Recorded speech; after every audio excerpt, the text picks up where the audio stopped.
Thanks, Andy. Hi, Carlo. How are you? Fine, thank you.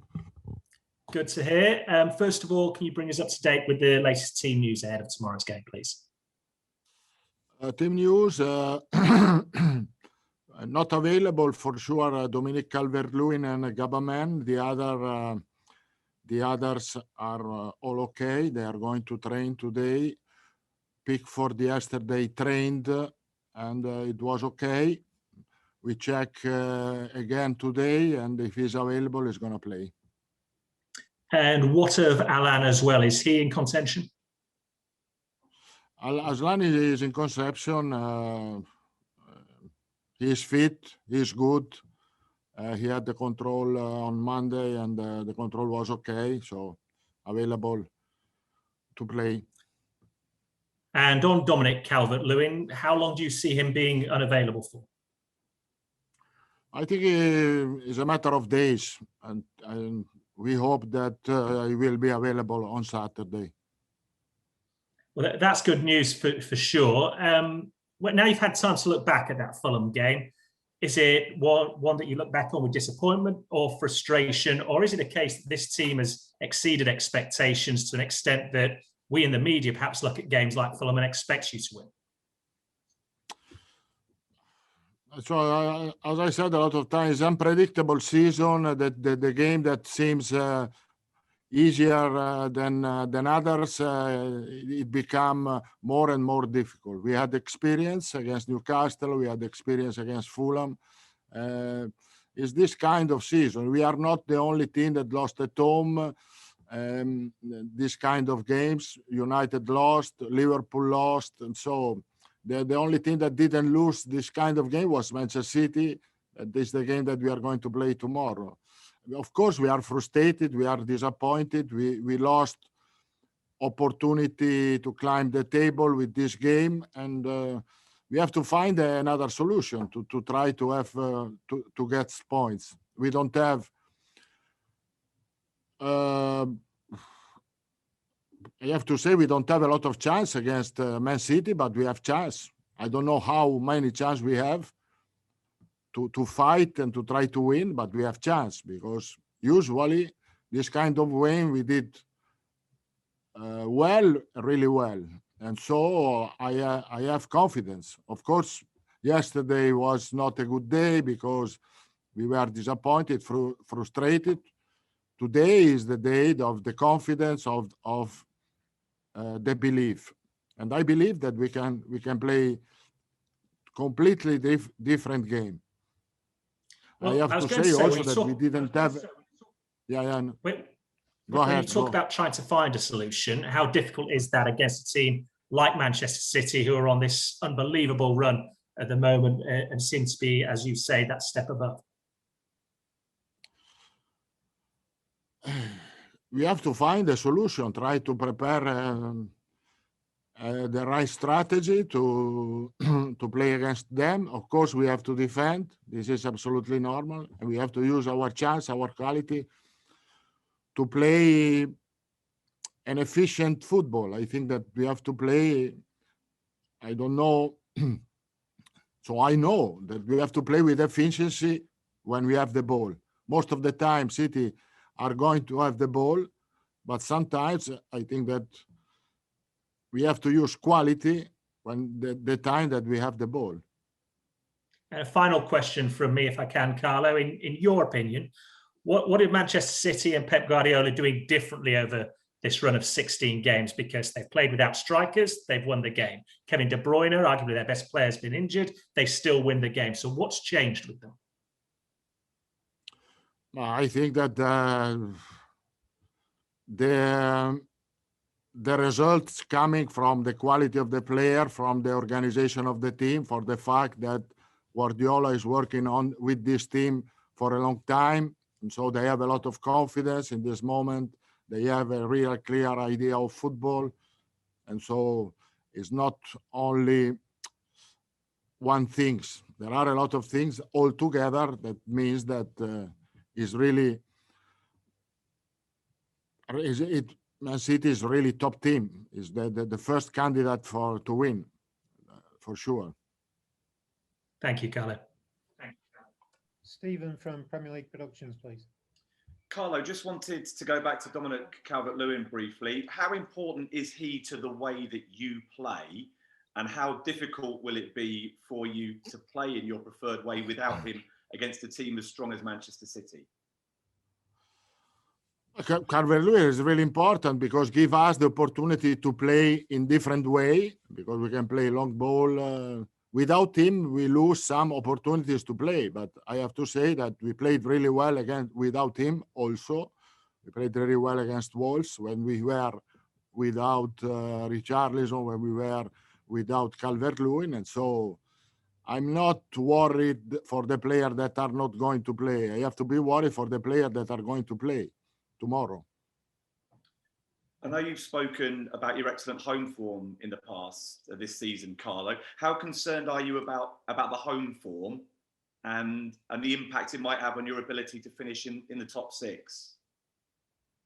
No, of course we have to improve. We have to improve. We are still in a good position on the table, not because what we did at home, because at home was not good enough. We lost a lot of games at home, but the position on the table, we deserve this position because what we did away we did really, really well. But the best game that we played at home were against top team like Arsenal, like Chelsea, where we won and where we were really focused. I hope we'll be the same tomorrow. And the fact that you now play the two most recent champions in successive games, Liverpool and Manchester City, how good a guide might this be for you as to where your team are and what you can go on to achieve if you can get good results against such strong opposition? Well, we have to try to do our best in these two kind of game. We have to try to compete with them against these top teams. We competed really well in the past game against the United. We competed against Tottenham in the Cup. And so our goal is to compete. And after that, the season is so long. And so we have still possibility to reach our target. No doubt for this. Also, but I have confidence that these two games are going well for us. Okay, if we go to Ian Abrahams, please.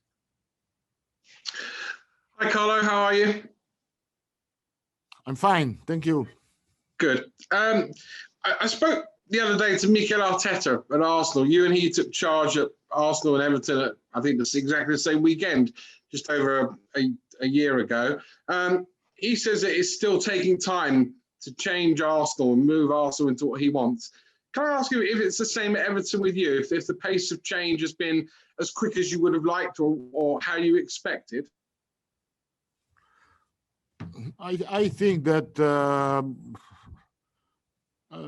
we are in the right way, if I have to say. I think that in 1 year the squad improved. We have more stability. We have more knowledge, and of course we have to improve. We are not at the same level of the top team, but we are in the right way to work on this. How long it takes, I don't know, but in 1 year the work that was done was good, I think, in every aspect, because we signed a good player we signed a good player in summer that they perform and they are performing in this period, and step by step this team is going to improve again. You've got your old club Chelsea, you've got Liverpool, you've got City twice in the next month. How much will that determine your ambitions, Carlo, for the season, those 4 games? But I think that are not the games against City that are going to decide our ambition. Our ambition is still the same, to reach Europe at the end of the season, and it doesn't matter what happens against City. That it's easier to think that we are going to lose against City, but in football, you never know. We have confidence to do well, but also if we lose, our target is not going to change. We have time to reach the target in the next months. And finally, a question you've probably been asked a million times. Football fans and journalists always like to ask these. Where in terms of Premier League history, and you've been successful in the Premier League, which is why I'm asking you, where in terms of Premier League history would you rank Pep Guardiola?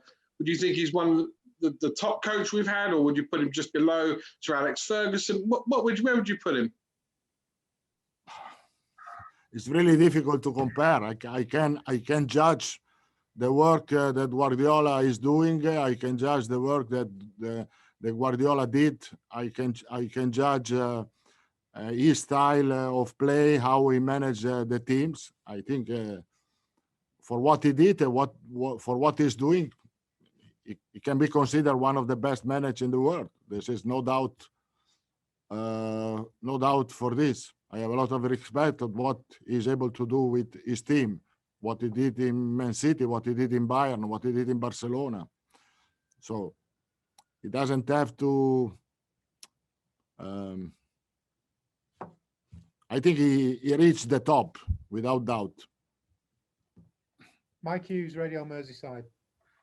Hi there, Carlo. Hi. You hinted at it before. Everton have seemed to do better against the better teams this season.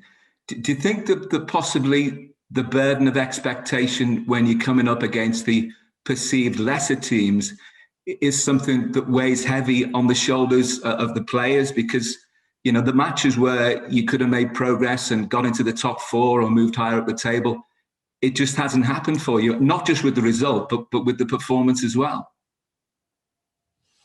I think it depends. It depends. I think that this kind of May are the signal that we have to improve for sure on the mental aspect, first of all. So, but every game has its own story.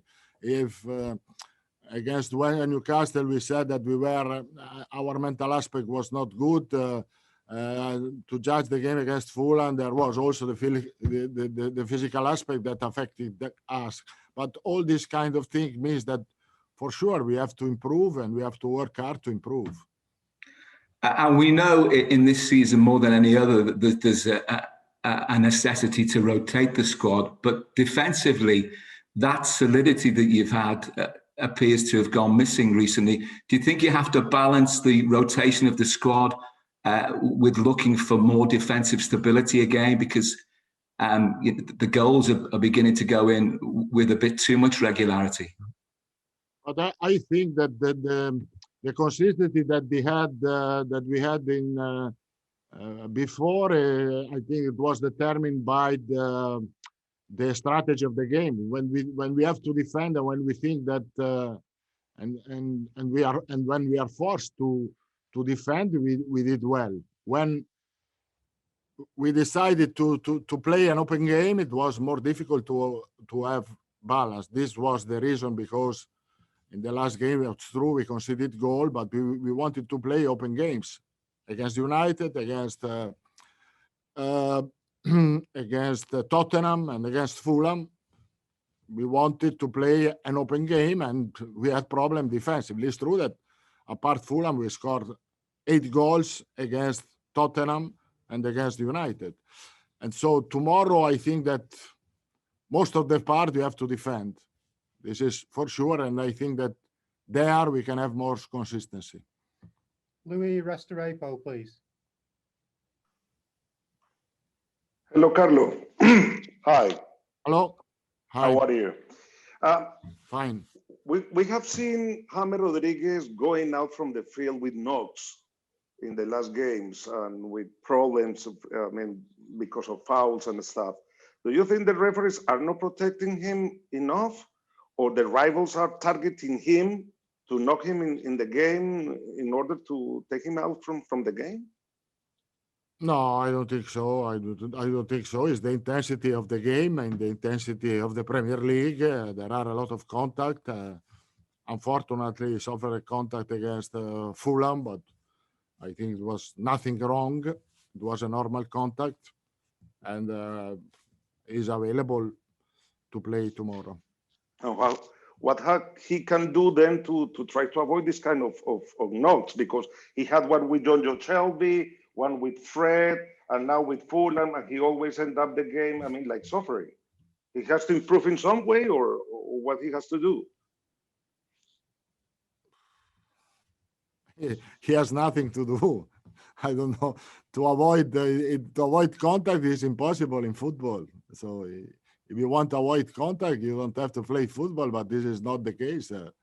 And so he has nothing to do. He has just to accept this. It was unfortunate because he had the knock in 2 games, but how many players have the knock is absolutely normal. We cannot change the rules of the game. We can take one more question in the open section. So if you want to ask a question, if you can put your hand up now, please. Simon Peach. Hi, Carlo. Hi. Hi. Josh King's, we've only seen from the bench a bit so far. Obviously, he was a late arrival in the window. What are you expecting from him from now until the end of the season? And is his fitness levels up as high as you'd like them? No, his fitness level is okay. No problem. Also because he trained when he was in Bournemouth, he trained normally and properly. He was out only for a few weeks. His physical condition is good. He has to adapt to the team, to the knowledge of the team tactically. But honestly, I am happy for what he's doing because he's working hard and he played all the games, not from in the first 11, but he gave us all his quality, all his belief, and for sure he's going to start in the future. He's a player that can play with us without problem for the quality that he has, for the physicality that he has.